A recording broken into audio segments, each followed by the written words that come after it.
I help leaders and organizations avoid business disasters. Now, this relates to something that's known as the pessimism and the optimism bias. As you can see, this picture is ambiguous. On the bottom left, a version of that picture looks more like a young woman. On the bottom right, a version of that picture looks more like an older woman. People who are optimistic would tend to see a younger woman, just because in our culture, youth is associated with positivity. People who are pessimistic tend to see the older woman. There you go. You're laughing because you know it's true.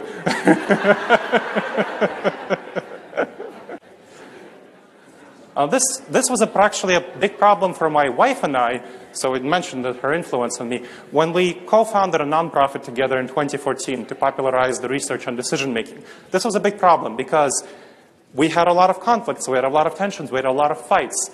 She tends to, I tend to think that the grass is greener on the other side of the hill, that everything will be wonderful. I'm very optimistic. She tends to think that the grass is yellow on the other side of the hill. Very pessimistic. So we had a lot of conflicts until we figured out a really good way of working together, which I then brought to my clients. And so this was a different example. There was a school district in Rhode Island. This was in 2013, when the school district won a grant from Obama's Race to the Top for $75 million, or not the school district, I'm sorry, the whole of Rhode Island won a grant for $75 million as part of the Race to the Top. And they were trying to figure out, the local school district, how to address the grant, how to get more money, and so on. And they were having a lot of fights between people there, between optimists and pessimists. So optimists were generating ideas. They were saying, hey, this is what we should do. These are great ideas. Pessimists kept shooting them down, saying, no, that's bad. That's dangerous. Don't do that. And so that was a really bad conflict, a lot of tension. So I was brought in. And what we found was that optimists were perceiving pessimists just as naysayers who wanted to tear them down, whereas pessimists were perceiving optimists as just going off half-cocked and not having good ideas. So that's the perceptions, right? Now, once we figured out how to collaborate well together, the best way of collaborating for pessimists and optimists is to separate the process of decision-making and idea creation. So creation of ideas belongs to optimists, because pessimists are bad at it. They just see all the flaws of their ideas. They're not good at brainstorming. Tends to be the case. So the optimists create the ideas and realize that they're half-baked potatoes and give them all to the pessimists. And then the pessimists finish baking the potatoes and take the few ideas that are really great and make them wonderful. So that school district, that really worked out well for them. They got their numbers up from 2013 and graduation rates to 2015 from 73% to 79%, which was more than twice as much as other Rhode Island school districts at this time, because they learned how to collaborate well together. I'm Susan Lear. My company is Balance EAP. Gleb presented to the Columbus chapter of the National Association of Women Business Owners. He spoke with us about the pitfalls of decision-making and how we may avoid those.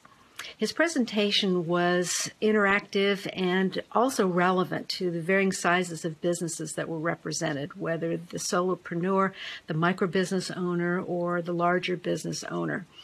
And I was particularly impressed with how he tailored his message to his audience. We're female business owners, and it felt very much like he was talking to us and our experiences. We contacted Gleb to acquire some insights into how to motivate scientific people to sell themselves. The constant challenge of the business. Engineers don't like to sell. So Gleb used his research-based approach to behavioral psychology to engage us in a conversation that provided several very helpful insights into how we communicate with our engineers. We were using far too much business speak that was not connecting emotionally with our people. For example, we've stopped using the word brand and now use the word reputation, which resonates with scientists. So I have to say that one of the things Gleb said to me when I'm talking about, I'm not an engineer, have never been an engineer, but I work in human resources. And he started talking to me about emotion. My first response was, engineers have emotions? And he went on to teach me that, even engineers, scientists, although they like to think of themselves as rational animals, still, like the rest of us, are driven primarily by emotional thinking and emotional responses to language. Teresa Trost, Executive Director, Community Shares of Mid-Ohio. I just want to say thank you again for a great session. I will never approach decision-making quite the same. You gave us some wonderful insights on cognitive biases and how they influence our decision.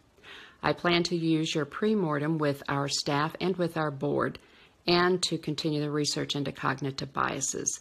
Thank you again for giving me the insights that will support my work.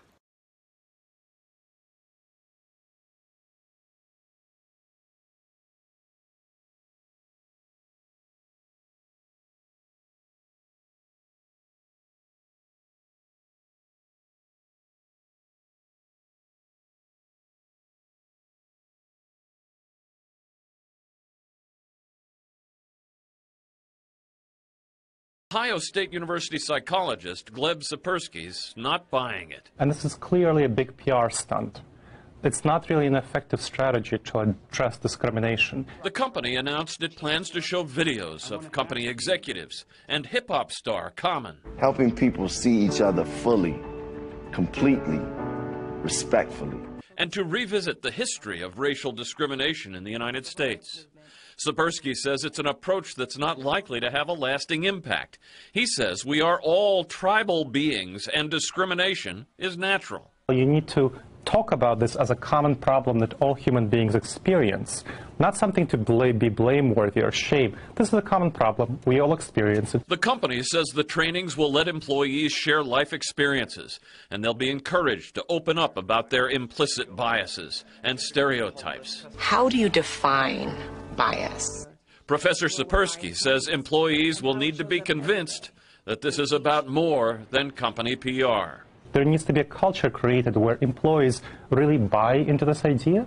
They buy into that it's beneficial for them as individuals, not simply for the company itself, but for them as individuals to avoid discriminatory behaviors. And the Starbucks training curriculum was developed with input from the NAACP and the Anti-Defamation League. Starbucks says that it will share its materials with the public.